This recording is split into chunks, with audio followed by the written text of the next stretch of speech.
Hi, my name is Carla, I'm from Brazil, and I'm here to tell you why I am not going to the World Cup. One of the reasons for making this video is that every time I tell someone that I'm from Brazil, someone in the group tells me that they're gonna go to the World Cup. So we went to the streets and we asked people here in the US what came to their minds when they thought about Brazil.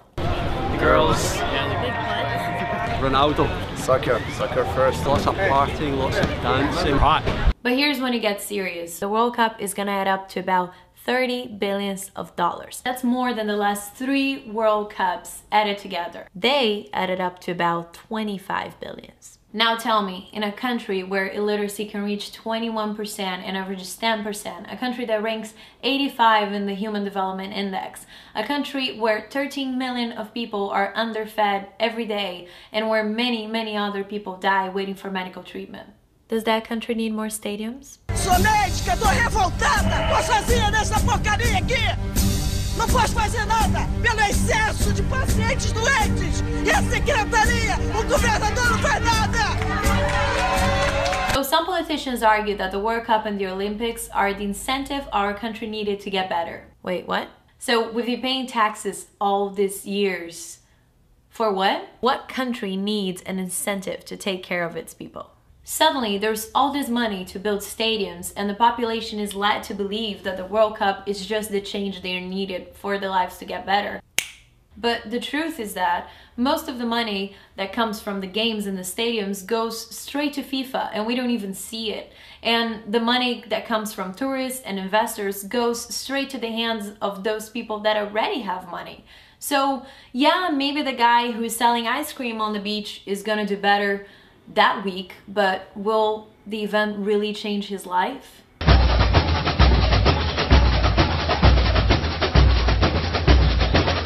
There's more. The UPPs, the pacifying police units, are now going into the favelas and taking the gangs away.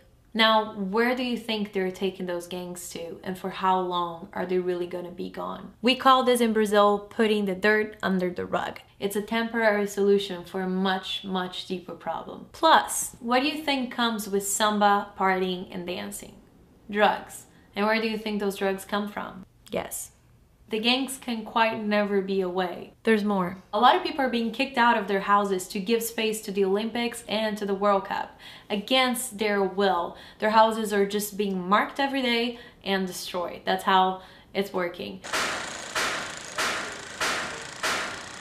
They're given no safety, no money, no security whatsoever. They're just kicked out. Native Indians were also kicked out of what used to be the center of historical native culture and their homes. They tried to protest against it, but were thoroughly hurt by police officers with bombs, pepper sprays, and all sorts of things. Now, the Native Center will be transformed into the Museum of the Olympic Committee. What kind of democracy is this? Now, don't get me wrong. I think the World Cup and the Olympics are great events, but they're not what our country needs right now. Look at the other nations that hosted the World Cup. Look at the costs of maintaining what we built. Millions per month with our public money. We do not need stadiums. We need education. We do not need Brazil to look better for the world. We need our people to have food and health. We do not need more parties. We need people with jobs and a sustainable way of living. It is proven by all the billions we're now spending that we have more than enough money to change the situation. Or that at least we had it until the World Cup and the Olympics. I don't know what this video can do at this point. Maybe you will know, maybe someone will know, but I do know that the information needs to get out there, and there are not enough videos, there's not enough information out there. And it's time that we start thinking about our priorities and about what's important. So I hope you like this video, I hope you share it, and if you want more information about it, there's a bunch of links down here, great projects about the same theme. So please share, and thank you for watching. O nosso povo tem muitos motivos de orgulho. Temos hoje uma economia estável e em crescimento. Nos últimos 8 anos, elevamos para a classe média 40 milhões de brasileiros. Somos um país que promove a inclusão social, e que tem, na diversidade étnica, cultural e religiosa, uma de suas maiores riquezas e que convive respeitosamente com o meio ambiente. Por isso, hoje o Brasil é admirado por muito mais que seu futebol, sua música e suas festas populares. Convido os povos do mundo inteiro a conhecer melhor o Brasil e os brasileiros.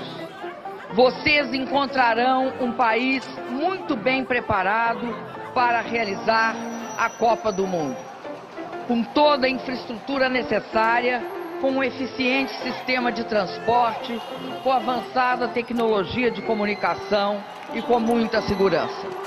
Estamos fazendo a nossa parte para que a Copa do Mundo de 2014 seja a melhor de todos os tempos.